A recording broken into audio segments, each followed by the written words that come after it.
Hello everyone, Filmento Momento is with you, and this is the Bunker for the Rich series. A group of billionaires takes refuge in a luxurious bomb shelter before the outbreak of a global nuclear war. Max has known Anna since childhood. They did everything in their lives for the first time together, and then Max killed his love for the first time. He was jailed for manslaughter on his 19th birthday. Exhausted by grief and guilt, and also a millionaire, he quickly became the target of the third block and paid for the right to breathe. But there came a time when all that money couldn't buy him protection. The beatings became more frequent. They even put it in the washing machine. Max wanted to live anyway. He got high and fought back against the offenders, thereby earning respect. So, in the most unexpected place, he got to know the wild beauty of the world. The news began to report that the authorities had intercepted a Russian submarine, presumably with nuclear missiles. Max is distracted and told that he is being released on parole, but he is more interested in the news that China has invaded Taiwan. A couple of hours later, Max is released, where Varello's father was already waiting for him. He's been trying for weeks to get him released. As the bunker world is about to be destroyed, he needs to go along with it. Max does not understand where he needs to go, to which he receives an answer in the shelter. The people running the bunker have connections in the government. Maybe this is the last chance to unite with your family? Anna's father also came there. This is a great chance to talk to him. Only a small part of the people were able to purchase a pass to the top secret bunker, which will give them 10 years of life in case of unforeseen accident. The first and main rule is that no one should know about the existence of the bunker and its location. The Chimera bunker is located under the lake at a depth of 275 meters. A small town with 47 families is hidden underground. There is absolutely everything. The total area is 20,000 meters. Children's rooms, spa complexes, and so that the view does not get boring, you can ask Mr. Oksana to change the situation. At the entrance, the couple's phones are taken away so that no one can track their location, and they are given overalls. There are built-in sensors, and the bracelets read vital signs. All doors in the bunker are opened using a biometric lock. Anna's family was not very happy to see Max, who apologizes to Guillermo. He accepts his apologies and introduces him to his new wife, Mimi. His daughter, Azi, adds that her mother died unable to bear the loss. Helier orders him to be silent. At lunch, Max's grandmother, Raquelma, is amazed at the lack of waiters. The employee clarifies that this is done to increase safety. They should serve themselves food. Even so, Raquelma refuses to get up. First the food, and then the toilets will have to be cleaned. There have always been two types of people in society: those who serve and command. Suddenly, workers and their heads of nerves enter the hall. She says that NATO bombed St. Petersburg. If the crisis continues, their emotional balance will hang in the balance. She won't stand for it. Everyone should understand that this is not their company. She is the boss here. There will be joint activities and simple duties that will help to distract and ward off negative thoughts. After lunch, Max tries to make peace with Asia by giving her Anna's phone, which he took away on the day of the accident. She goes to her room to watch her sister's video, and Guillermo comes to the bar. However, the bartender Tirso refuses to pour. They have a clear schedule of savings. Everyone gets the required amount of resources. Guillermo doesn't care. Part of the bunker was built with his money, and he wants to get whiskey. When suddenly the earth began to shake and the electricity began to boil. The emergency alert orders you to go to the dome. The elevator went out of order, but fortunately, the emergency brakes worked. There were many monitors inside the dome. Each one had news about the proximity of the Third World War. South of their bunker, a nuclear bomb destroyed the UN base and demanded a ceasefire, and all the countries involved seemed to agree. But while Minerva was talking, new explosions appeared on TV sets all over the world. Communications with the channels are cut off, and one of the bombs falls next to the bunker, cutting off electricity. The power is being restarted. Minerva goes to the control center. Varela takes a moment to say that on the day of the accident, he had a clear plan to save his son, but in court he realized that he needed to be punished for the pain he had caused Anna's family and did not help to avoid prison. Minerva returns pretty quickly. They have communication problems. The antennas on the surface are most likely affected. A team of workers was sent there. The cameras show that the water in the lake is cloudy and the surface is almost impenetrable. The temperature and radiation are above normal, which is why the forest broke out. Minerva asks you to fix it as soon as possible. You can't get so much radiation. A gust of wind blows out the antenna, and the glove is literally pressed against the handrail. The man tore off the glove, and the squad returns to the bunker. The person checks that the tightness is broken and immediately turns off the cameras. Minerva asks the Rich to wait here and goes to the communication center, where she congratulates the team, because the Rich believed the simulation was successful as the world was completely unaffected. In the past, they understood that their success depended on the factor of complete certainty about the end of the world. The bad news is that people have seen the end of the world in movies so many times that it won't be easy. But technology is on their side. They began to wait for the moments when geopolitics would heat up in the world. As soon as one of the world's conflicts escalates, they come into play. For more certainty, special people will create a panic. The Rich will also listen and see the prepared news. As for the vibrations, they were created using pistons. Then the stone broke through the complex and cracks were created on the walls. The elevator is also part of the plan. A special director shot an 8-minute film about the apocalypse for them, which was playing on the monitor. In reality, the Rich try to calm down and distribute food. Max is sure that the world will recover, and they will definitely survive. A little later, Minerva allows the residents to return to their home compartment. Julia tells Minerva that people's performance is off the charts. One woman even decided to withdraw, but they managed to save her. Things can get out of control. Although for Minerva, on the contrary, this is an indicator of their success. It remains to discourage all desire to come to the surface. The man in makeup, who received a wild dose of radiation, will help in this. There was a quarrel inside Max's family. Frida left the house. To stifle his emotions, Varela asked for food, as he had not eaten anything in the dome, but was refused. Then he bursts into the dining room and starts eating chicken, forcing the Yak employee to use a taser. This is a video of Max standing up for his father. Thanks to the skills he gained in prison, he disarms the employee and invites Varel to continue eating. Another guard ran to the noise, but Minerva asks them to let Max go. A new day is coming. The staff needed Mimi's rare blood type, and they're taking her to a medical facility. It's part of the sick man show.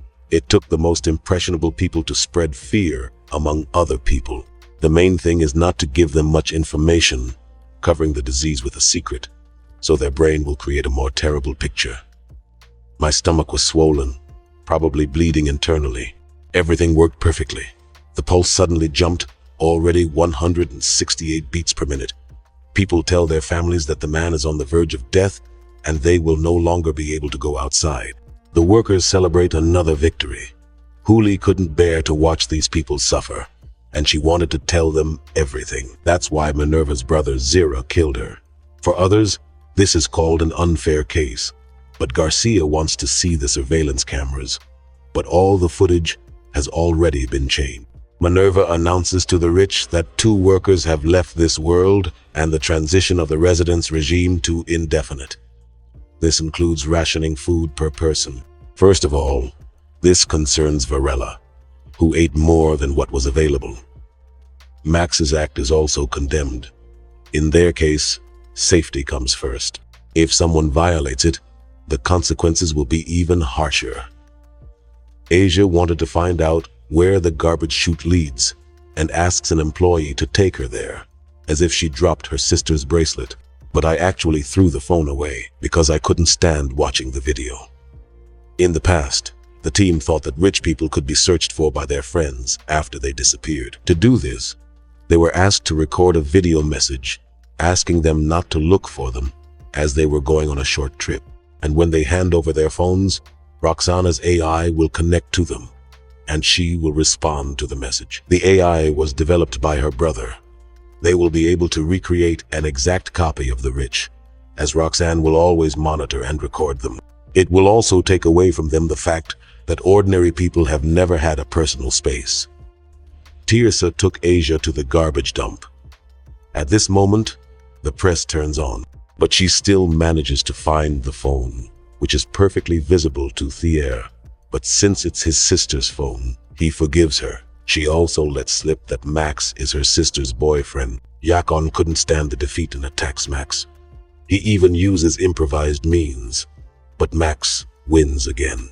Asia saw their fight and felt sorry for Max, but he was also worried about the sound he heard after hitting the yak. Suddenly, he died. The staff checked the Yaku.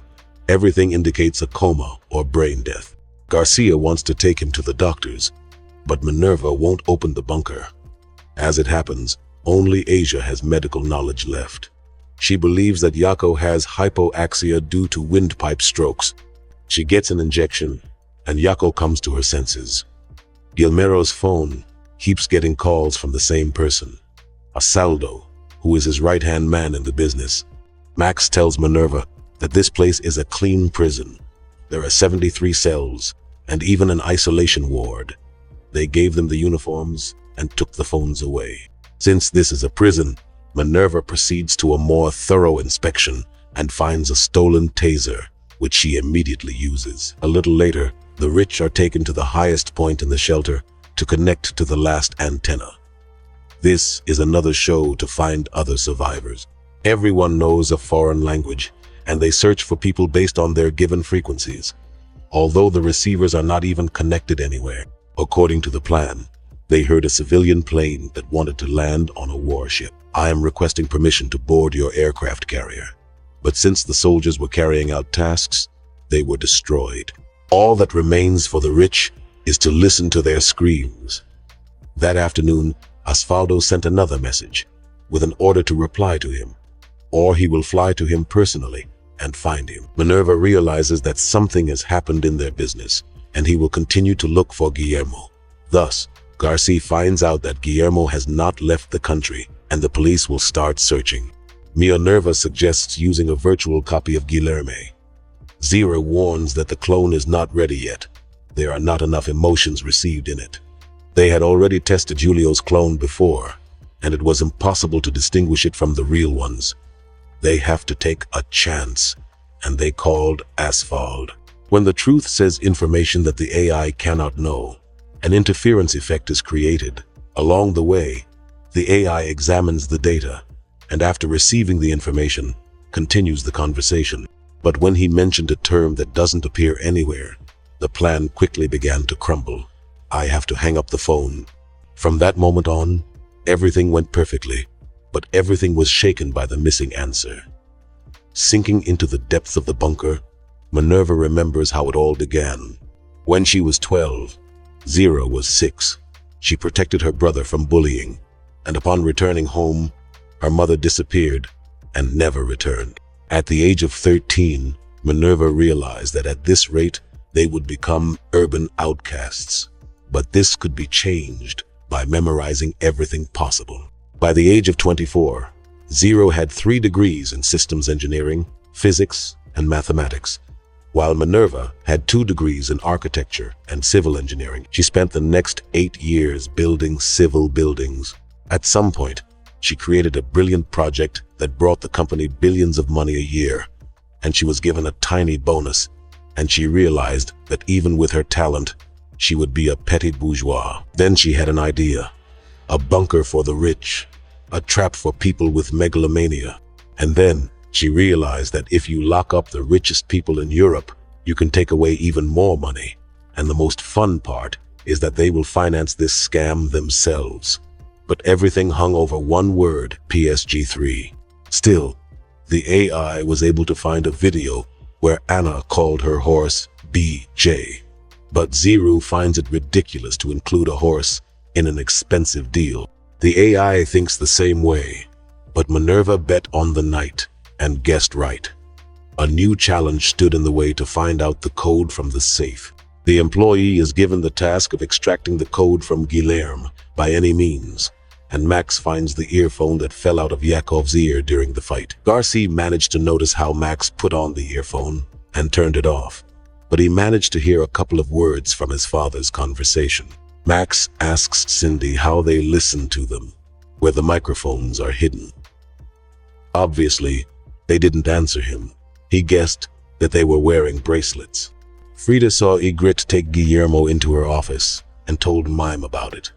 The trio went to a showdown, and so that they wouldn't get in the way, they were stopped in the elevator. But even so, the girls were able to open the doors and go out onto the floor. With the help of a small game, Ygritte output the code. At this moment, Mimia breaks out. Because of this, Guillermo returned home and saw Asia watching a video on her phone. He quickly realized that it was Max who gave her the phone and beat him up, for which he received a blow from Frida from behind. Guillermo apologizes. He just couldn't hold back his emotions because of Mimi. Apologies are moving to a new level. It turns out that they have been secretly dating for 20 years, and since they were abandoned, they can start being together. In case the team was given the wrong code, they developed a plan B, but it was not useful. The code opened the safe. With the money received, Asfaldo will have to buy the companies they need. This is a big scheme for atomizing money. Mimi's health is deteriorating rapidly. Izzy says the symptoms are known. They indicate liver encephalopathy. They don't have any available treatments. She needs dialysis, or Mimi will die. Max found Azzy and took her to another room, where he shows her cards asking her to play along with him, as they are being overheard. Max studied the map. There is a hospital next to them, where he will go. But before that, he needs to hack the security system. Max tells his father about this plan, who decides to say that before the trial, Guillermo threatened to kill Max if Varela would help him avoid prison. Max walked through the bunker and found a hidden emergency ladder. If the guards were distracted, he would use this staircase. AC knows how to make a bomb. This is a great opportunity to distract everyone. But before that, Max has another suggestion. Make a hole in the wall and cut the power to the complex. Because of this, the AI fails at the moment when the team was communicating with Asphalt. The Roxanne automatic screensaver is turned on. This confused Asfaldo a lot. When the system was restored, he was about to leave the country, but they managed to convince him to stay at the prepared hotel, and Max and Asia rip off the bracelets. Tirsa was carrying out a routine cleaning of the room, but the couple grabbed him and knocked him out. Asia dresses him in a uniform and enters the vault, from where he takes the necessary ingredient for the bomb. And when the kettle heats up and then explodes, it will melt the shield. As soon as the water warms up, an explosion occurs. In this commotion, Max lowers the ladder. As for the Asphalt, he signed the necessary documents and transferred 900 million. It wasn't until he boarded the plane that he realized he had been tricked. He orders the plane to turn around. They need to return. By this time, the fake office had evaporated. During the call, he asks Guillermo what he called him in college. Obviously, he doesn't know this, but it was Guillermo who came up with this nickname. Asphalt is going to go to the police. To prevent this from happening, he is killed. At this time, Max was already standing in front of the door and preparing to go outside. But Ozzy says that Mimi is dead. He no longer needs to come to the surface. Moreover, she loves him. But Max has already decided everything and opens the door. This is the end of the first season. Write in the comments if you want to see the sequel. Well, we will be glad to have your like. We'll be back very soon. Bye.